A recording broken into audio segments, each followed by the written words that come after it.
Okay, good evening, everybody. Our friend Reb Ruvain Taylor, he asked,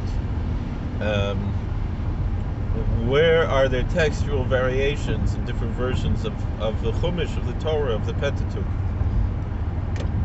So first of all, we know, like we mentioned, the Masoretic text that we have Kriyan Ksiv. That's a well-known thing. So meaning a Sefer Torah has a Ksiv, has a way that's written, and then there's the Kri, the way that it's read. And that's part of our Masorah. That's why it's called Masoretic text, from the word Masorah. This are our traditions. Beyond that, so we have, there are places where sometimes there's an extra yud in different versions between the Sfardim and the Ashkenazim, or an extra vav, even in the Kri, even in the Ksiv, or there's a place where there's an aleph instead of a hey. This also exists, and that's also within our tradition. So that is what is Mekubal Etzleinu. That's what's accepted among our community, that we have pretty much the Sefer Torah. It's not changed, and they're only very minor. All these variants are extremely minor and do not change in general the meaning of the text. However, there are other versions of the Chumash that exist. There are two versions that come from Apikorsim, come from basically it's another religion. And so therefore we dismiss it and ignore it. The one that is complete would be that of the Samaritans, the Kusim, the Kuthians, the Samaritans, which is a group that, according to our tradition, they were the Kuthians. They were the people that in the Book of Kings, in the Sefer Malachim, there's a story about after the 10 tribes were exiled of the northern kingdom of Israel, the Assyrians did something that later in history, I know the communists did this in Russia. They would misplace people on purpose. They'd move them around, exile them, in order that they should lose their identity. And so, just like it was a means of subjugation. And so just like the 10 tribes of Israel were moved to various places and different traditions and stories where they wound up, and whether or not some remnant of them maintained their identity or whether they're totally lost or not. But just like they were moved to other places, so too other peoples that the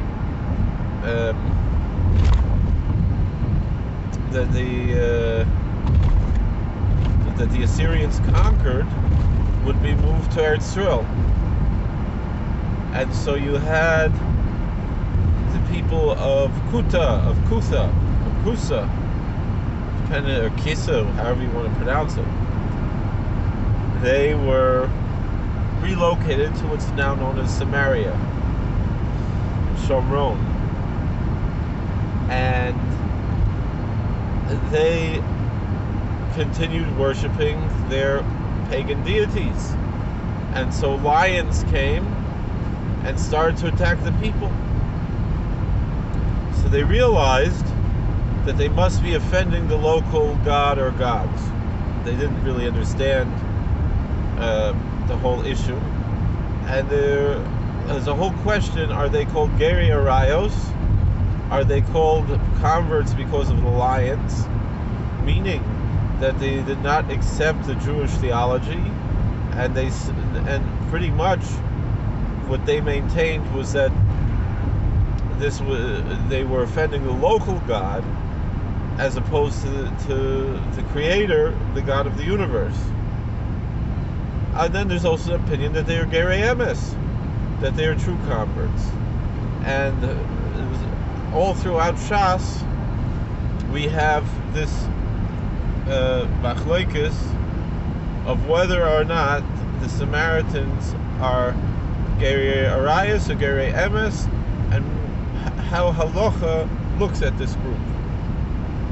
Now, to this day, there is a small group in Eretz Yisrael, the Shomronim, the Samaritans, and this week's parsha talks about Har Eval and Har Grizim, and the Samaritans chose, as Chazal attest, instead of Yerushalayim, they chose Har Grizim to be their temple. And we know the legend about, which I believe to be historically true, about, and I think we all should believe that, and there's no reason to doubt it, is the story of Alexander the Great. Alexander Macedon, Alexander of Macedonia. Alexander the Great, he came shortly after the second Beis Hamikdash was built, a few generations, in the time of Shimon HaTzadik, who was Meshiorei Anshe Knesset HaGedolah. He was the last survivor of the men of the Great Synagogue, and who formulated much of our liturgy and so forth. And so he was that link in the chain between the Bible and the Talmud. He knew the last prophets, and he was the first Tana, right? And Shimon HaTzadik, the story, he was the Kohen Gadol, he was the high priest, Simon the Just, and the Samaritans, when Alexander the Great was passing through Eretz Yisrael, the Samaritans said that the Jews who rebuilt the temple in Jerusalem were rebelling against the Greeks, and so and they told Alexander the Great he should go and destroy the temple in Jerusalem, because it's a usurpment, because according to their interpretation, the temple is their temple on Har Grizim, on Mount Gerizim, and not in the temple Mount Jerusalem. So when he went, and Shimon HaTzadik came out, did something he was really not supposed to do, but it was Eis Lasos Lashem, it was a time to do for the Lord, and he came out with his Big Day Kahuna, with his Big Day Kohen Gadol, with the vestments of the high priest, which are really only supposed to be worn in the temple and only at certain times. And he came out to greet Alexander the Great with his vestments on. And when Alexander saw him, he bowed to him. And they said, "Why are you bowing to this Jew?" He said, "What do you mean? When I go out to battle, I see this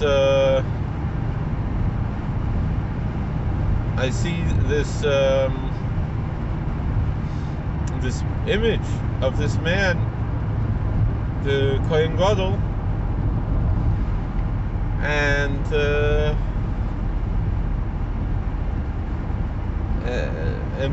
he guides me in battle, which wars I will be successful and which ones I won't."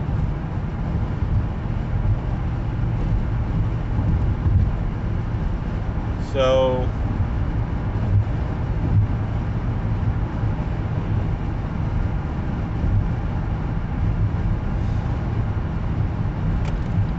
he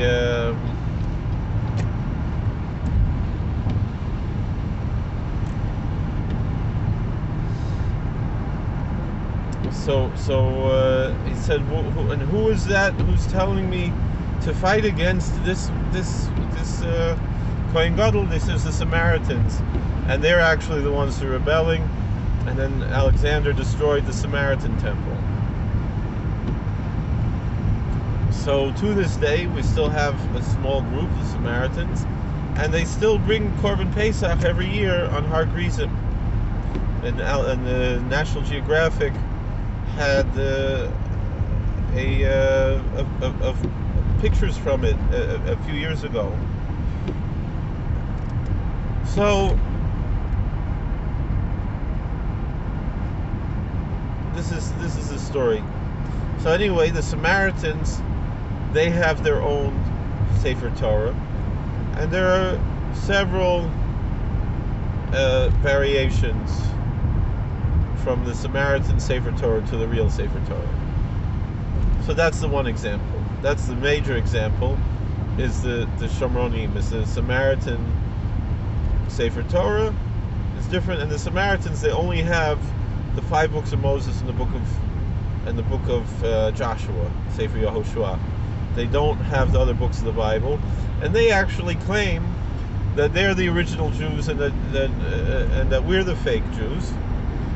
And they deny this story of the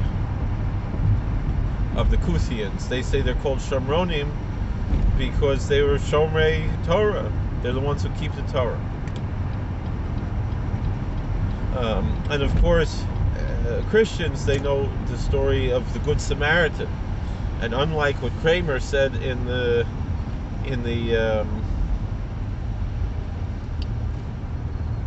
Seinfeld episode, the last episode, they were very helpful people, the Samaritans. They actually were not. and that story that's brought in the various Christian, what they call the Gospels, is actually an anti-Semitic story. Because usually you'd have the Kohen and then the Levi and the Yisrael. You'd have the priest and the Levite and the Israelite. And to present the priest and the Levite in such a negative manner, and then the Samaritan so positively, there's a little bit of anti-Semitism there. I understand that's not how people interpret the story, and the interpretation is actually a positive one of being accepting of people who are different. But the actual intent of anybody who's intellectually honest about the way that the story is formulated is obvious that it's to cast Jews in a negative light.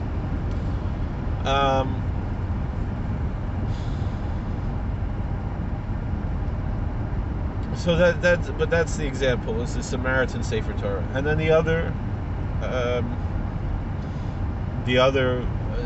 thing that also would come from a heretical group, although I know Rabbi Bar Tzadok has his arguments that they're not heretical, and another one of my Rebbeim, Rabbi Jeffrey Siegel, says that they were a heretical group. They didn't believe in Torah Sheba'al Peh. It would be the Essenes. And so again, I remember Rabbi Bar Tzadok, he has his argument archaeologically and scholarly that the Essenes had a political difference with the Chazal and not a theological one. But Rabbi Siegel says that no, they didn't. They had a theological difference, and they were kofer on Torah Sheba'al Peh. And the Essenes, of course, we don't know much about them, historically speaking.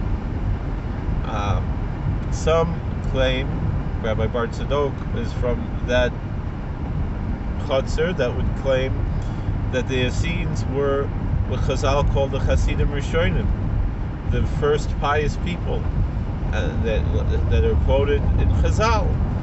Hasidim Rishonim, Shoim Shoachas, Lifnei Tefillah, L'achar Tefillah, Mispalam Shoachas, that they would daven.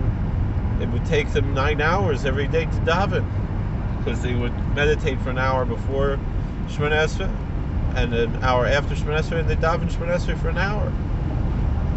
But so if we're holding that the Hasidim Rishonim were Essenes, so then obviously the Hasidim Rishonim believed in different Chazal, right? Because they did their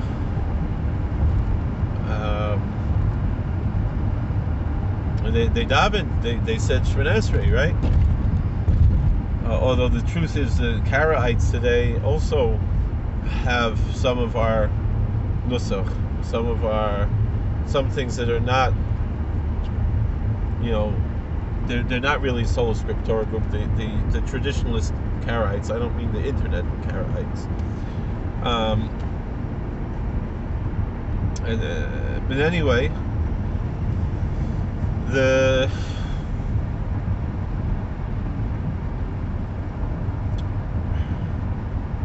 what was I saying?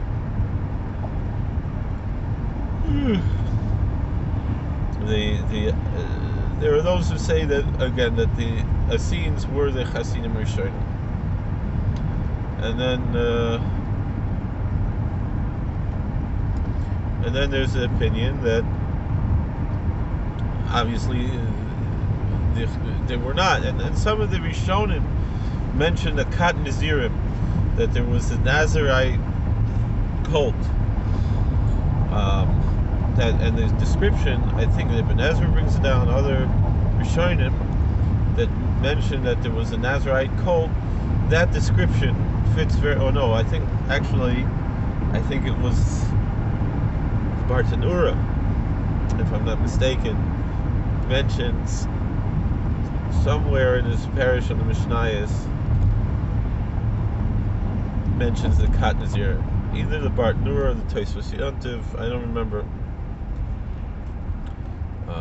I believe it's the Bartanura, but Bartanura was a Rishon, and I'm pretty sure it was a Rishon who brought this down. I think it's the Bartanura. So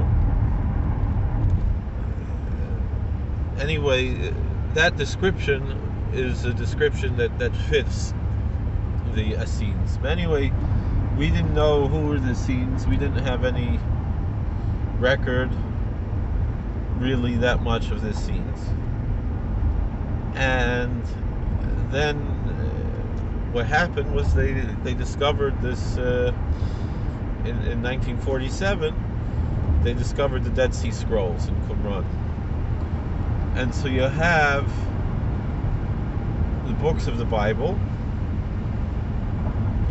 and you have also other books that this group in Qumran that they had maybe as scripture or maybe something else, and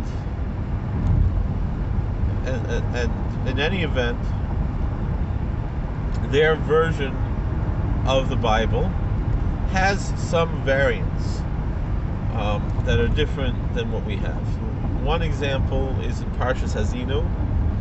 I don't remember really offhand right now what it was, but it significantly changes the meaning of the text.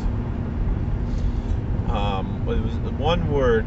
I don't remember what it was right now, but I remember there was one word in Hazinu that is a radically different meaning. And then in other books of Tanakh, you also have,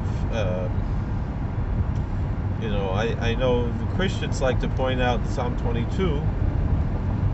It says Ka'ari, like a lion by the hands and the feet.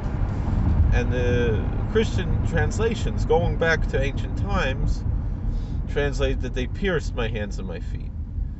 And the Dead Sea Scroll version says Ka'aru. Oh, there's my wife. Alright, she's already on her way. So Ka'aru with an aleph does not mean that they pierced, and I know a lot of Christians are claiming that that's what it means there. It doesn't really mean anything. It's not. It's probably a mistake there. If it was spelled differently, it would mean that, but it means it's like they cursed my hands and my feet, maybe, like Oromeros, but so those are the examples. But again, when I didn't ask Rabbi Bar Tzadok about this, and it could be but I asked Rabbi Siegel specifically, and he said that the well, I didn't ask him about Psalm 22. I asked him about in Hazinu, and he said that the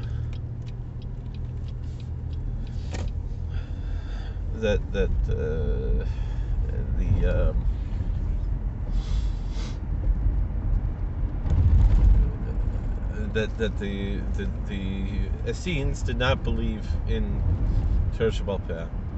It's interesting. Another argument between these two of my Rebbeim about the different groups that existed in that time, and they're both great scholars on Jewish history, as well as Kabbalah and Hasidus and Halacha and everything else.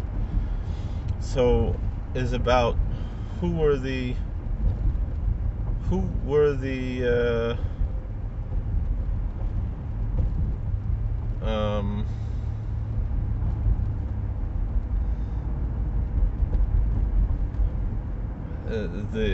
the Pharisees, the Prushim. So Rabbi Siegel again takes the traditional approach that the Prushim were Chazal, which a lot of Mefarshim say. And then you have the Rabbi Bar Tzadok points out that generally in Chazal, when they say Prushim, it's either used as an epithet or seemingly referring to someone who is other. So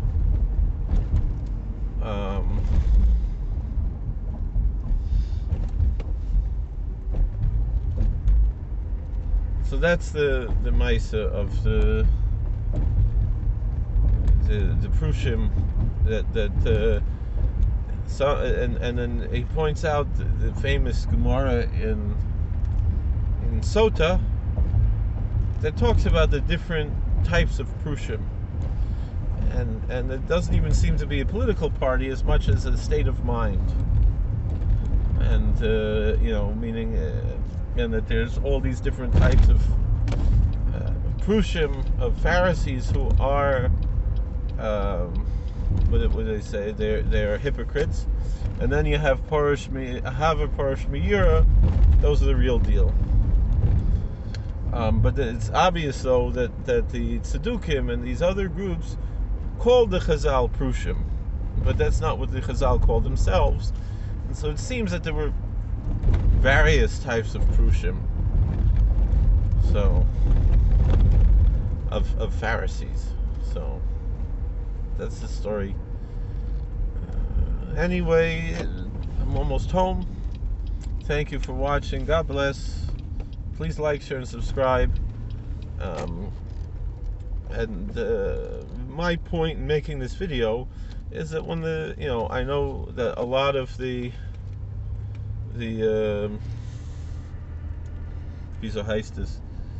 archaeologists and the secular scholars want to claim that there's some kind of validity to these texts, and there's something that should be learned from them. And even Rabbi Hertz in his parish in the Chumash mentions this and brings it down, just at least comparatively speaking.